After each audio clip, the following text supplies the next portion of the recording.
We start tonight with breaking news out of Portland. Authorities say a man and woman have been hospitalized after a shooting involving federal agents. This happening just hours ago. Good evening. I'm Laura Painter. And I'm Chris Thomas. We do thank you for joining us. Keep in mind right now details are very limited, but we do know authorities say a man and woman were shot in this incident. We're working to learn their conditions. And just moments ago, the Department of Homeland Security released a bit more information. So here's what we know. The Department of Homeland Security issued a statement saying U.S. Border Patrol agents were conducting a targeted vehicle stop. They say the passenger is a, quote, Venezuelan illegal alien, and both the driver and passenger are believed to be linked to Venezuelan gangs. They say the driver attempted to run over law enforcement when agents identified themselves, leading to one of the agents shooting a, quote, defensive shot. Portland Mayor Keith Wilson released a statement following the shooting, mentioning Wednesday's ICE-involved shooting in Minneapolis, where one woman died. He says, quote, we cannot sit by while constitutional protections erode and bloodshed mounts. Portland is not a training ground for militarized agents, and the full force threatened by the administration has deadly consequences. And as we've been tracking, protests are growing across Minneapolis after a woman was shot and killed by ICE agents Wednesday. The Trump administration says the agent was protecting himself, while many in the community are calling it murder. And now outrage from Minnesota lawmakers after the state's Bureau of Criminal Apprehension was excluded from the investigation. Minnesota must be part of this investigation. It feels very, very difficult that we will get a fair outcome. And I say that only because people in positions of power have already passed judgment. The Department of Homeland Security says a protester, later identified as 37-year-old Renee Nicole Good, was shot and killed by an ICE agent. It comes as agents continue conducting targeted operations in the city. Footage of the shooting posted to X has sparked public outrage. According to a law enforcement official, the agent involved is a member of ICE's Special Response Team, deployed for high-profile and tactical situations. ABC News says the agent has 10 years of experience, according to a source. And closer to home tonight, anger and grief are growing after that shooting. Indeed, hundreds of people gathered outside the John Moss Federal Building in Sacramento last night, demanding answers and accountability. ABC 10's Austin Castro is there live tonight. Austin, I understand some people have started to gather again tonight, so tell us about what you're seeing and the latest on this investigation. Yeah, Chris and Laura, in just the past 30 minutes, we've seen this protest grow to about 24 people. Now, it's remained peaceful here, but the emotions are certainly running high. We've seen a lot of chanting, a lot of cheering. I saw one man with a megaphone pointing it towards the building through the fence, the John Moss building here on N Street. Now, I do also want to note that this area does typically see protesters Tuesdays and Thursday evenings. However, this one is certainly notable given the timing of recent events. Of course, we are just learning about the Portland shooting involving federal agents and 2 people shot. And again, it also comes right after the shooting of the Minneapolis woman just yesterday morning that ultimately took her life. Now, we were also out here earlier today speaking to 2 of the protesters that were here. They tell us that they are absolutely outraged and calling for change. On Thursday morning, the aftermath of vandalism at the John Moss Federal Building in Sacramento remains visible. From spray-painted messages, destroyed card readers, to a broken gate. The damage comes after hundreds protested outside the building in response to a woman shot and killed by ICE agents in Minneapolis. When they start shooting people in the streets, I think that's time to stand up. Krista McCord spent her lunch break Thursday voicing her outrage over the action of federal agents. I'm pissed that people that are following the law are being targeted by ICE and, in this case, murdered in broad daylight. The Department of Homeland Security alleges the woman who died, Renee Nicole Good, attempted to run over their officers with her car when an ICE agent fatally shot her. Meanwhile, Minneapolis's mayor and Minnesota's governor dispute this claim.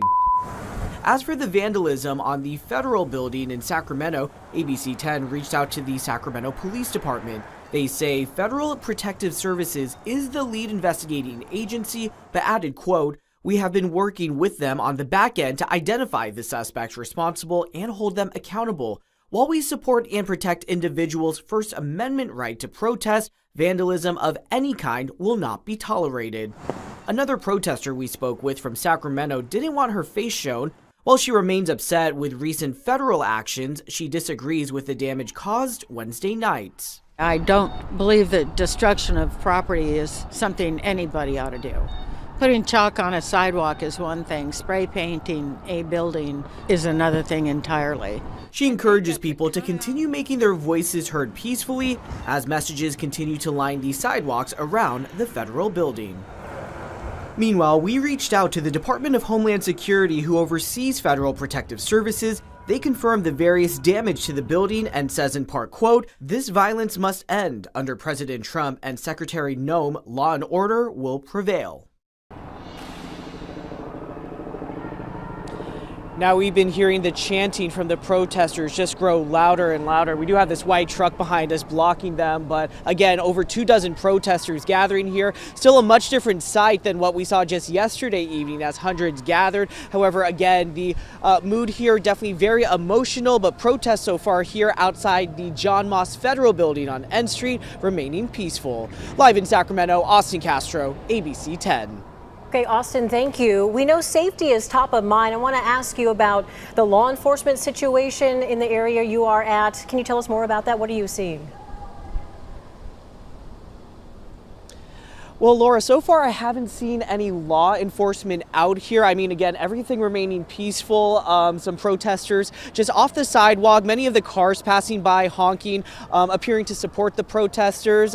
Thankfully, at this point, no safety concerns, but of course, that is a very important factor with the protests, and we will continue to monitor that as the situation develops. That is good perspective, Austin. We know last night they had rolling closures there along the road because the marchers decided that they were going to actually take to the streets and spread their message throughout downtown Sacramento. I'm hearing you say that in this case, those people gathered appear to be staying there in that location tonight, correct? They have not started marching. Yeah, that's correct. It looks like so far no impact to traffic. None of the protesters have been coming into the roadway blocking traffic. At most, we may be seeing them come just a few feet off of the sidewalk, but for the most part, all of the lanes of traffic still flowing smoothly. And again, we have seen many of the cars passing by, even honking, appearing to be in support of the protesters here just outside of the building.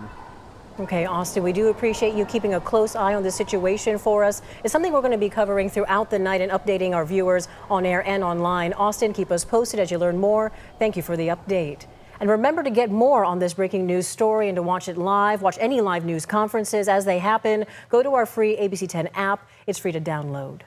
Well, today the governor gave his final State of the State address. This is his first time delivering the address in person since 2020, just before the COVID-19 pandemic. In recent years, the governor opted for remote or pre-recorded messages. There was a lot for Newsom to cover, especially with recent federal funding losses and the state's $18 billion budget deficit. So let's get over to State Matters political reporter Jenny Ha. She was there in the chamber and joins us live now with a recap of the day's points. Yeah, Jenny, we know there was so much talk about the budget today, and rightly so. What are your biggest takeaways?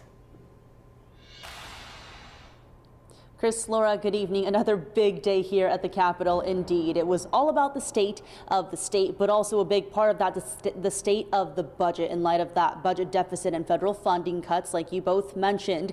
But what I'm hearing over and over again is that the budget is often a statement of one's priorities. And today we got a first look at what the governor may be prioritizing here in his final term in office. And we're going to find out much more about that final proposal tomorrow on Friday morning. In California, we're not silent. You're not silent. You're not hunkering down. We're not retreating. We're a beacon. The state is providing a different narrative, an operational model, a policy blueprint for others to follow. Thursday's State of the State focused on California's wins, the challenges still ahead, and its stand against the Trump administration. Mr. President, you can't cut off critical food assistance for millions of people. You can't send the military into American cities without justification. And you cannot cruelly and illegally cut off funding for medical research, homeland security, or disaster response. Newsom slammed those federal funding cuts, which only add pressure as lawmakers tackle next year's budget, expected to be $18 billion in the red, a figure the governor did not mention in his speech. We have had to deal with deficit after deficit after deficit, and that's one area he can't blame President Trump for. California Republicans responding with what they call the real state of the state. Gaslight Gavin would have you believe he's made historic improvements to the quality of your life since taking office 7 years ago. Newsom did address the top-of-mind issue of Affordability? It's not a word we just discovered.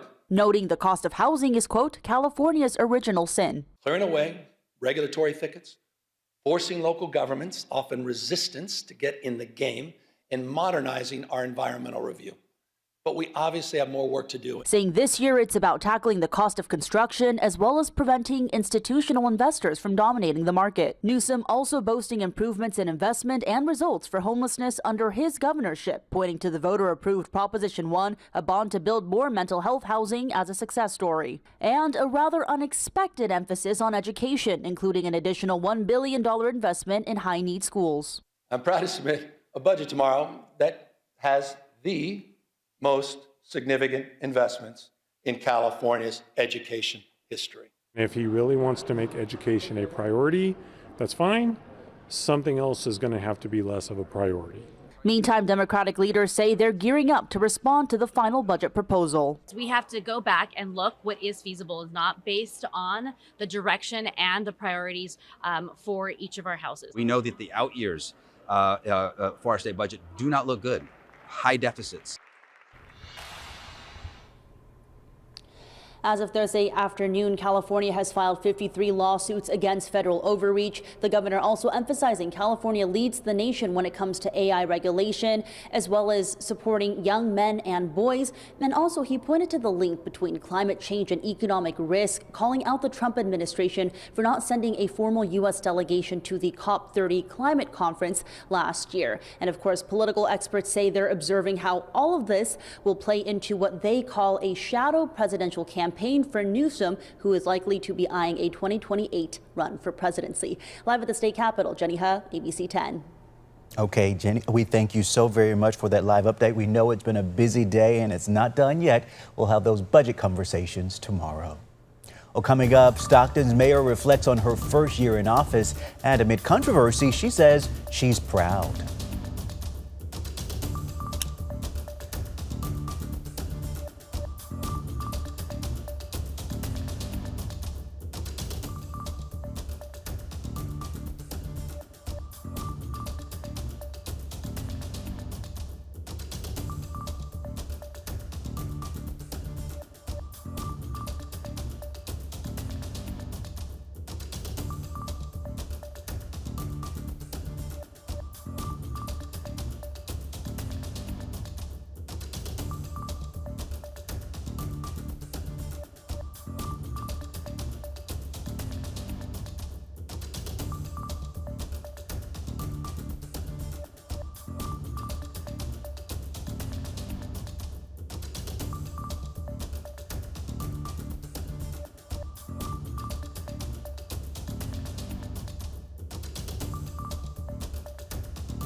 Let's turn now to emotional testimony today in the trial of a former Uvalde school police officer for their response to the 2022 mass shooting at Robb Elementary School in Uvalde, Texas. Key witnesses took the stand, describing in great detail the fear that day.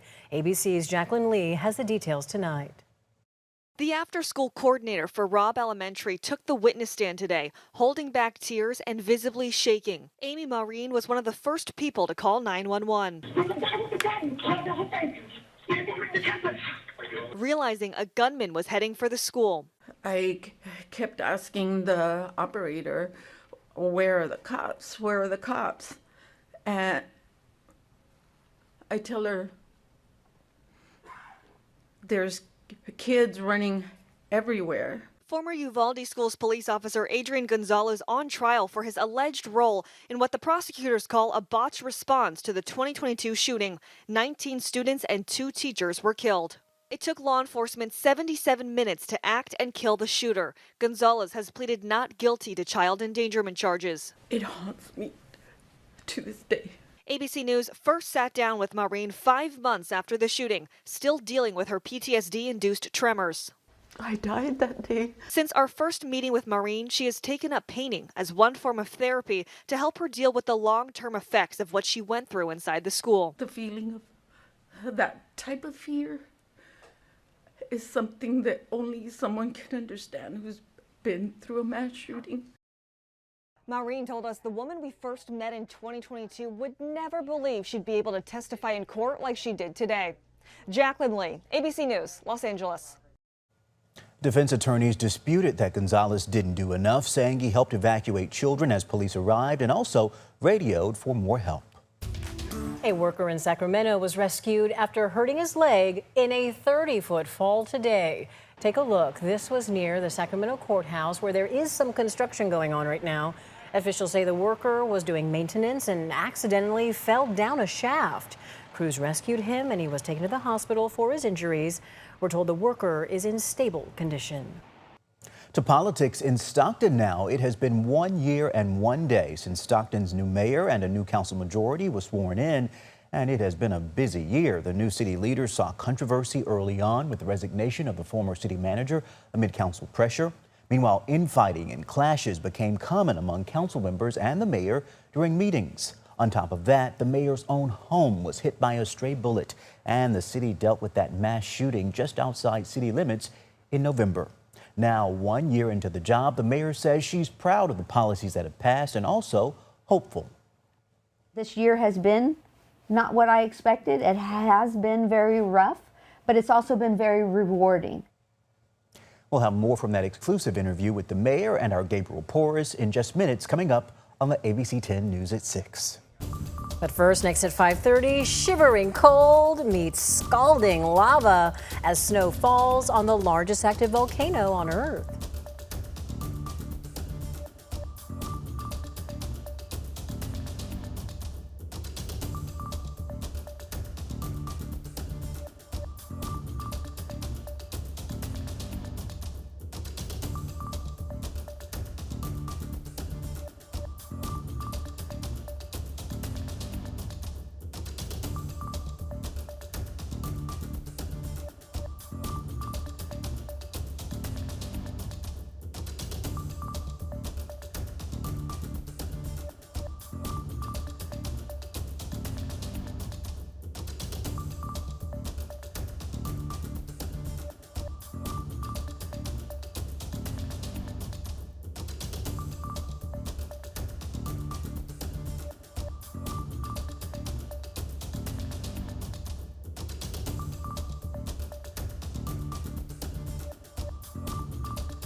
Okay, you gotta see this. Check it out. This video from, can you guess? It's Hawaii. What? Snow falling at the summit of Mauna Loa, the largest active volcano on Earth. This, as a winter storm, impacts Hawaii. What a sight. A little fire and ice, Monica. Whoa. Certainly is. Yeah, beautiful sight there. And I'm sure folks that are vacationing there also got quite the scene. Here's a look at what we're tracking. Our new drought monitor is out. We've hit a milestone, folks. I'm going to go over that in just a moment. Friday, we've got fog and frost, and then finally a long dry stretch ahead. So we're finally going to start to see some of that water coming down a little bit.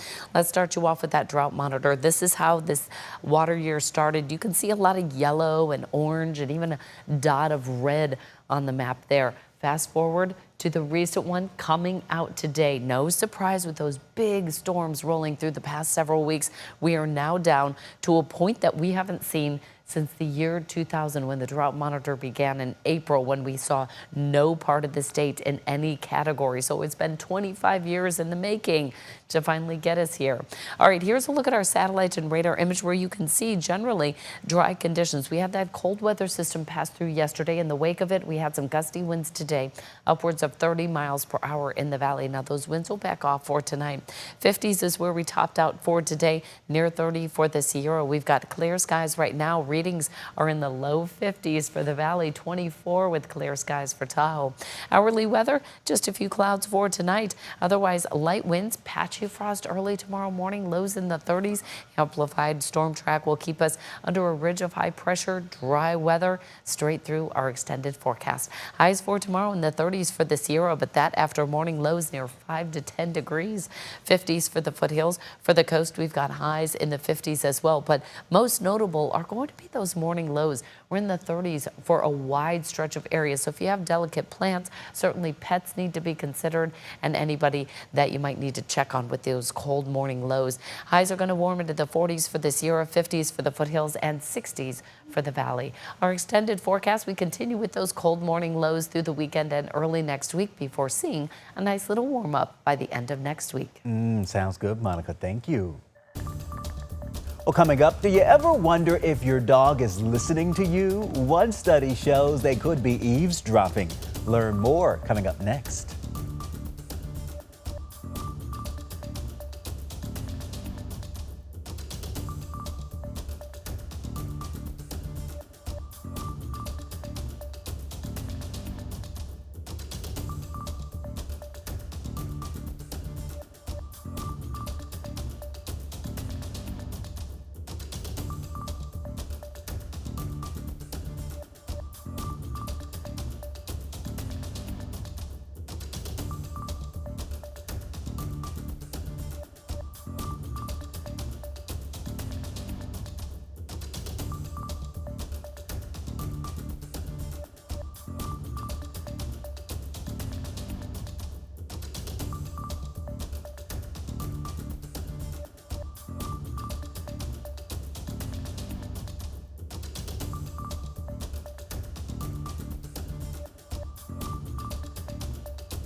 Coming up new tonight on the news at 6, cracking down on the housing market. A new policy proposed changing who's allowed to buy homes, what it means for your next home purchase, coming up in just a few moments. So stay with us.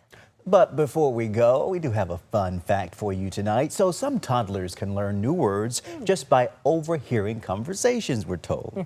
Well, now new research suggests some super smart dogs can do so as well. Intriguing. According to a study published in the journal Science, owners of 10 gifted dogs introduced 2 new toys to their pets, repeatedly saying the toy names. Researchers found 7 of the 10 dogs were able to identify and retrieve the new toys. They repeated the study but did not allow the dogs to interact with the toys. By simply overhearing their owners talk about it, the dogs were able to pick them out. The researchers do not yet understand exactly why certain dogs have this special ability, but maybe the dogs were just going along with it this time, right? I do think there's a reason they call him man's best friend, though. So true.